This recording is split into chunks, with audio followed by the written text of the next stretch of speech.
ফাইটা যায়, ফাইটা যায়, বুকটা ফাইটা যায়। বন্ধু যখন বলল আয় আমার চোখের সামনে দিয়া,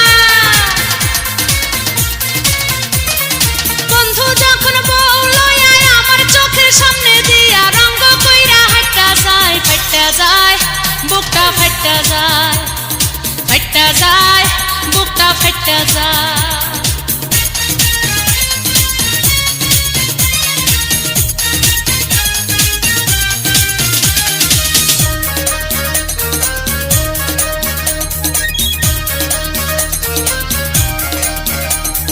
বন্ধুর সাথে ঘর করলাম 3.5 বছর, সেই বন্ধু কেমনে আমার হইয়া গেল পর। নিজে না খাইয়া আমি কষ্ট করলাম যত, কই মাছ ভাজা বন্ধুরে খাওয়াইলাম তত। সেই